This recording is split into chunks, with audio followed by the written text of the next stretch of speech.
अगर आपको भी नहीं समझ में आ रहा है करियर में क्या करना है, या लव लाइफ नहीं आपकी अच्छी चल रही है ही नहीं, या फैमिली में किसी की तबीयत ख़राब है, या किसी का कोई बीमार चल रहा है, नंबर्स अच्छे नहीं आ रहे हैं, तो कोई बात नहीं। मैं इन्हीं मुद्दों पे आज बात करने वाला हूँ कि इनको किस तरीके से देखा जा सकता है, और मैं किस तरीके से देखता हूँ आमतौर पे। ऐसा नहीं है कि मैं बहुत पैसा कमा रहा हूँ या ऐसा कुछ है, या मेरे पास बहुत सारे संसाधन हैं। ठीक है, मैं हो सकता है अब किस तरह के परिवार से मैं आता हूँ वो तो डिपेंड करता है कि कौन देख रहा है। पर इतना मैं ज़रूर समझ चुका हूँ कि हम शायद भूल चुके हैं कि हमें मरना है। मतलब लेजिट या लिटरली जब मैं लोगों से बात कर रहा होता हूँ, अपने भी घर वालों से या गैर लोगों से या अपने मित्रों से, या मित्रों से तो नहीं खैर, मतलब एक उम्र के बाद या मेजॉरिटी जो अरे सॉरी मैं फंबल कर गया, हाँ, मेजॉरिटी जो अनअवेयर ऑडियंस है या अनअवेयर एनपीसीज हैं बेसिकली, वो शायद ये भूल ही नहीं रहे हैं। यंगस्टर की तो बात रहा, चलिए अभी वो स्टार्ट कर रहे हैं तो उनका एक फिर भी चलिए कि अभी वो गेम स्टार्ट किए हैं तो उनके पास समय है, तो वो अभी डेथ नहीं सोच रहे हैं। पर एटलीस्ट जो मतलब एक पड़ाव पे हैं 30-40, उनको भी नहीं लग रहा है कि वो मरने वाले हैं। मतलब सबके लाइफ में हज़ार प्रॉब्लम्स हैं, और शायद लोग कंसिडरेट भी नहीं है, मतलब लोग कहने के लिए कह देते हैं कि अरे एक दिन तो जाना ही है। पर जिस तरीके से वो चीज़ों को हैंडल कर रहे हैं वो दिख नहीं रहा है कि वो मानते हैं कि वो मरने वाले हैं। Like everyone is playing very serious, like cut throat competition. और वो है भी, मैं नहीं कह रहा हूँ कि नहीं है, कंपटीशन है। पर मैं मान, और इसको एकदम नाइलिस्टिक वे से मत देखिए, मैं पर्सनल लेवल पे व्यक्तिगत तौर पे मैं बहुत ही ज़्यादा ऑप्टिमिस्टिक हूँ, आशावादी हूँ। हाँ, सामाजिक तौर पे मैं कभी कभी नाइलिस्ट हो जाता हूँ या रेडिकल भी हो जाता हूँ, पर ठीक है, मैं अभी के लिए इतना समझिए कि नाइलिज्म के तौर पर मत इसको देखिएगा, इसको यथार्थ के तौर पर देखिएगा। राम नाम सत्य है, और राम से परम ब्रह्म या परम सत्य की ओर इशारा किया जा रहा है। कहने का अर्थ ये है कि राम नाम सत्य है। अब यहाँ से स्टार्ट करते हैं, मतलब गेम को, रादर देन कि मुझे करियर बनाना है या मुझे कोई गर्लफ्रेंड बनानी है, बॉयफ्रेंड बनाना है, या जो भी आपके रिक्वायरमेंट्स और डिमांड्स हैं या नंबर लाने हैं, यहाँ से स्टार्ट करने से बजाय यहाँ से स्टार्ट करते हैं कि हमें एक दिन मरना है। अब हो सकता है किसी को ये नाइलिस्ट लगे या निराशावादी लगे कि अरे अब तो हमें मरना है तो कुछ करना है, नहीं, हमें मरना 20 साल बाद है, 30 साल बाद है, तब तक खेलना है। और कई लोग कहेंगे कि अरे भाई ठीक है, तो तब पैसा कमाना पड़ेगा, हेल्थ का ध्यान रखना पड़ेगा। नहीं रखोगे तो क्या होगा? मर जाओगे। तो जो 20 साल पहले होगा वो अभी हो जाएगा। मतलब पता नहीं, मैं ठीक है, मैं नहीं कह रहा हूँ कि भोगने में कोई बुराई है, मैं चार वाकों के खिलाफ नहीं हूँ। मैं कहूँगा कि ठीक है, जितना भोगना है भोगो, या जितने देर तक भोग सकते हो भोगो, पर ये समझो ना कि भोगना तुम्ही को है। मतलब मुझे ये नहीं समझ में आता है वास्तविकता में। और इन तीन मैं सब टॉपिक्स में डिवाइड किया हूँ कि कैसे मीनिंग आपको हो सकता है कि किसी चीज़ में आप मीनिंग ढूंढ रहे हो, तो हो सकता है आपको उसके लिए जीना है। कोई बच्चे में ढूंढता है, कोई करियर में ढूंढता है, कोई अपने लोगों को खुश होकर देखता है। पर एक हमारे प्रोफेसर हुआ करते थे फर्स्ट सेमेस्टर में, और कमाल के लाजवाब जिस तरह के प्रोफेसर हम आमतौर पे सोचते हैं या एक्सपेक्ट करते हैं, उस तरह के प्रोफेसर रजनीश भूटानी सर। और वो इकोलॉजी पढ़ाया करते थे या अर्थ साइंस पढ़ाया करते थे। तो उनसे मैंने एंड के दिनों में, क्योंकि वो मुझे बहुत ऐसे, मैं उनसे थोड़ा सा ऑब्सेस्ड हो गया उनके पढ़ाने के तरीके से या उनके विजडम से कह सकता हूँ।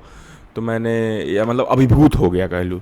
तो मैंने कहा कि सर, एंड मतलब जो लास्ट क्लास थी, कि सर आपका, आपसे एक सवाल पूछूँ? उन्होंने बोला हाँ। मैंने पूछा कि sir what is the meaning of this life?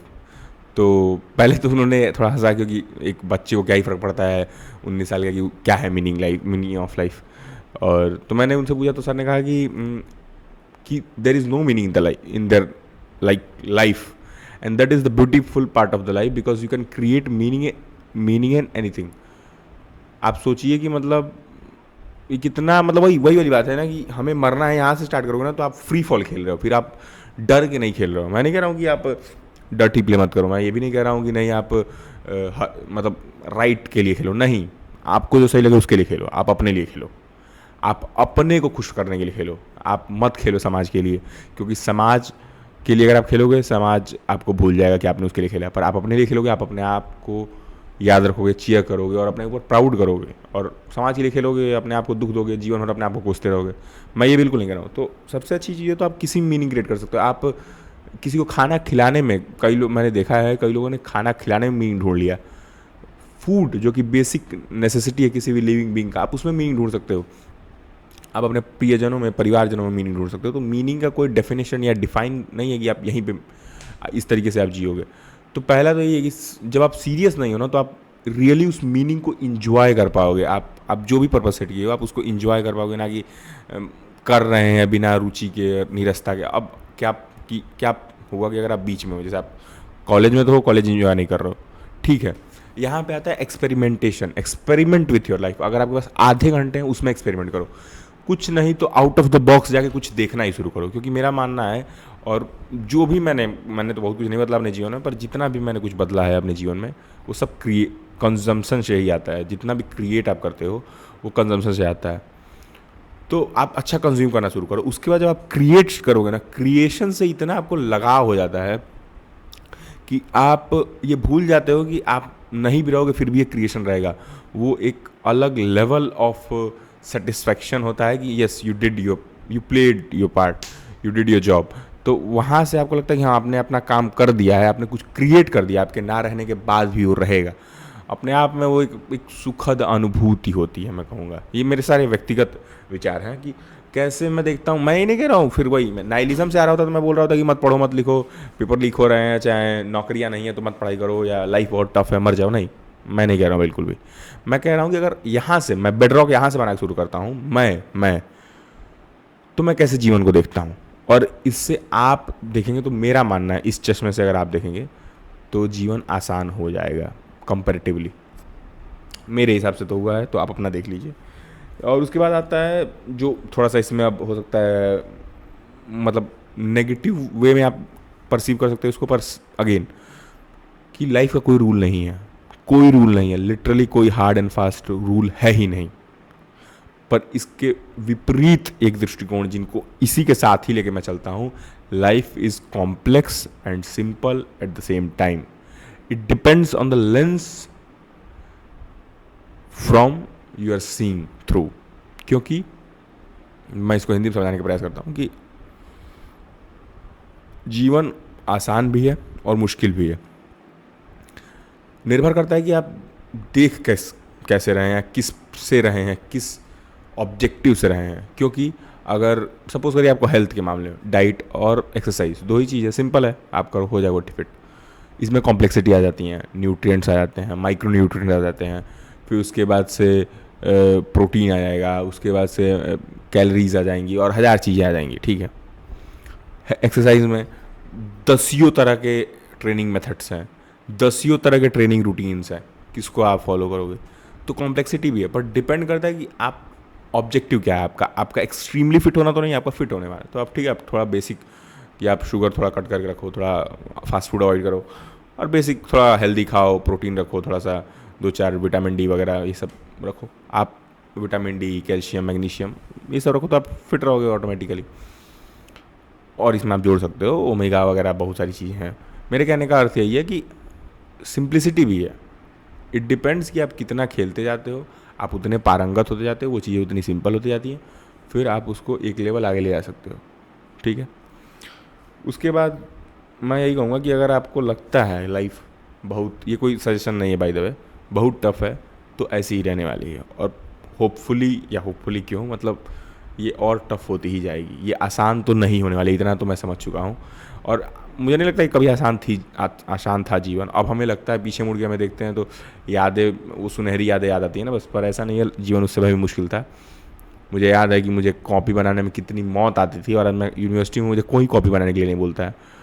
तो ऐसा भी नहीं है कि मतलब चीज़ें और बेकार हो रही हैं या टफ होती जाएगी, पर इन द सेंस कि लाइफ और रूथलेस और रफ होती जाएगी। मतलब पहले अगर आप रोगे तो 4 लोग चुप कराने के लिए आ जाएंगे आपको, क्योंकि आप बच्चे हो, और अब आप रोगे तो आप कमज़ोर माने जाओगे और नहीं रो सकते हो आप हर बात पे। आप बचपने में आपके रोने को एंटरटेन किया जाता था, जैसे आप बच्चे थे तो हर चीज़ के लिए रोते थे, थोड़े बड़े हुए तो थोड़ी 2-4 चीज़ों के लिए रोते थे। अब आप रो, मतलब मैं तो कहूँगा व्यक्तिगत तौर पर रोना बहुत रिलीफिंग होता है, पर कभी कभी तो आप रो नहीं पाते हो, तो रोना भी अपने आप में एक ग्रेटिट्यूड का भाव ही है। पर मैं बस इतना कहूँगा कि इतना सीरियस मत हो जाओ। मतलब जो भी लोग लाइफ को बहुत सीरियस मान के बहुत हार्श खेल रहे हैं और हसल कर रहे हैं, ठीक है, मतलब अगर तुमको करना है, तुमको उसी में सुकून मिल रहा है, करो, पर दूसरे का जीवन मत जियो, क्योंकि यही बेटर रॉक आपको बहुत सुकून देता है कि आपको लाइफ को इतना सीरियसली नहीं लेना, इसीलिए आपको अपने को नहीं मारना है, ठीक है। You have to be alive first. आप दूसरे का जीवन मत जीइए, क्या होगा यार, जीइए कैसा शब्द होगा, दूसरे का मत जीवन जीइए ठीक है।